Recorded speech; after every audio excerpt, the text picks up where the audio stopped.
Olá pessoal, sejam bem-vindos e bem-vindas a Fer News TV. Mendonça mantém prisão do careca do INSS. O ministro do STF seguiu o parecer da PGR, negou pedidos da defesa e destacou indícios de obstrução das investigações. O ministro André Mendonça do STF decidiu manter a prisão do lobista Antônio Carlos Camilo Antunes, mais conhecido como careca do INSS. Ele é apontado pela PF como principal articulador dos descontos indevidos aplicados a aposentados e pensionistas do INSS. A decisão, mantida sob sigilo, seguiu o parecer da Procuradoria-Geral da República, contrário ao pedido de liberdade apresentado pela defesa. Antunes está preso desde setembro de 2005 por ordem da PF. Na época, Mendonça também votou favorável à prisão. O ministro do STF afirmou que a soltura do lobista representa risco de reiteração criminosa e destacou indícios de tentativa de influenciar testemunhas e de obstruir as investigações. Mendonça também negou o pedido da defesa para desbloquear valores que seriam usados no pagamento de dívidas trabalhistas com funcionários das empresas do careca do INSS.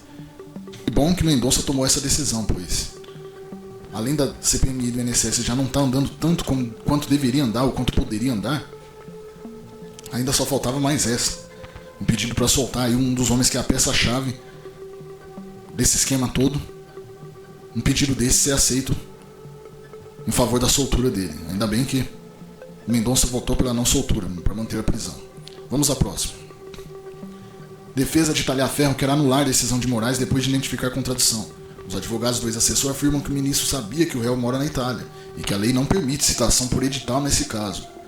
Nesta terça-feira, Talhaferro acionou o STF por causa de uma decisão do ministro do STF, Alexandre de Moraes. Os advogados Paulo Faria e Felipe de Oliveira interpelaram o ato no qual o juiz do STF citou Talhaferro por edital. Conforme Faria e Oliveira, a medida parte de uma contradição. Moraes reconheceu no processo que Talhaferro vive na Itália e tem endereço conhecido. No mandado de segurança protocolado no STF, a defesa sustenta que a decisão se baseou na alegação de que o réu estaria em local incerto e não sabido, o que não corresponderia à realidade. De acordo com os advogados, o endereço de Talhaferro no exterior foi comunicado formalmente ao tribunal meses antes do edital ser publicado.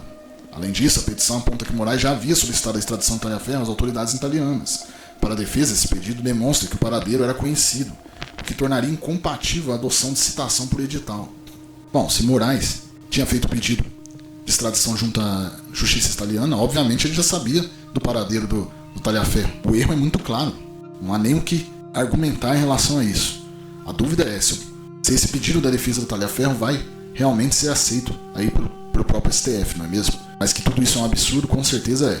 Próximo. Petistas querem responsabilizar Nicolas pelos feridos por raio. Lindbergh, Farias e Rogério Corrêa alegam que organizadores ignoraram alertas meteorológicos e protocolos de segurança durante manifestação em Brasília. No documento, os petistas afirmam que condutas de Nicolas teriam exposto manifestantes em suposto risco na caminhada da BR-040 rumo a Brasília e no protesto final, que reuniu milhares de pessoas na Praça do Cruzeiro, no centro da capital da República.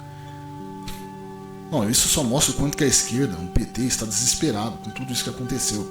Porque nada mais foi do que um ato que refletem, talvez até mais do que determinados tipos de eleições aí, refletem muito mais o real desejo do povo e a real bandeira que o povo levanta nas ruas. Né? E demonstra que a direita ainda consegue mobilizar uma multidão gigantesca. Enquanto eles achavam que prendendo Bolsonaro isso iria acabar, ao contrário, aumentou e ainda tem sido levado mais à direita ainda, pois os nomes que agora vão liderar a direita são nomes muito mais à direita do que o próprio Bolsonaro, como Nicolas, o Eduardo Bolsonaro, Flávio Bolsonaro. Então você vê como esse pessoal se enganou e como eles estão deslocados da realidade. A caminhada do Nicolas, essas manifestações deixam bem claro isso. E o que resta para eles são só essas coisas, tentar burlar, tentar conspirar, tentar dar chilique, fazer todo esse tipo de coisa. Em relação à BR-040, o Nicolas chegou a responder à Polícia Rodoviária Federal nos dias lá, na semana passada, afirmando que seus assessores enviaram ofício antes do início da caminhada. E que inclusive no começo só se sabia que ele iria fazer essa caminhada. A caminhada foi crescendo ao longo do percurso, mas de qualquer forma foi avisado.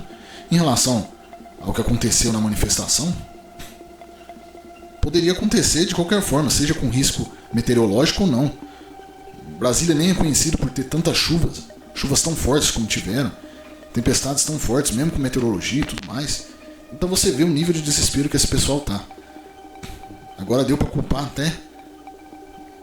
até o raio. Se bobear, daqui a pouco vão dar 72 horas pro Nicolas explicar por que caiu um raio nas pessoas. Lógico, é lamentável toda aquela situação no raio e tudo mais. Mas o ponto é, querer responsabilizar alguém, quem quer que seja, mesmo se fosse do outro lado, fosse uma manifestação da esquerda, caiu um raio nos manifestantes, aí a culpa é de quem organizou o evento, ou de quem foi, ou mesmo de quem foi no evento.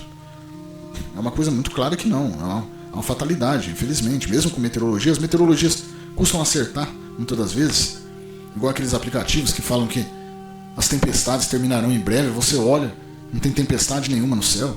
Então, tudo isso é muito relativo e só prova o desespero desse pessoal que vai ter que mexer muitos pauzinhos se quiserem ganhar de forma limpa as eleições desse ano, já que a narrativa e os argumentos reais que batem com a realidade do povo brasileiro eles não têm. Mas e você, qual a sua opinião sobre os assuntos tratados aqui? Peço que você deixe nos comentários abaixo, pois é muito importante sabermos a sua opinião diferente do governo, não é mesmo? Também, se gostou, deixe seu like, se inscreva se não for inscrito, compartilhe o vídeo com familiares e amigos, o máximo de pessoas que você puder. Por hora é só, em breve voltaremos com essas e outras informações. Desejo a todos um bom dia, boa tarde, boa noite, um forte abraço a todos e até mais.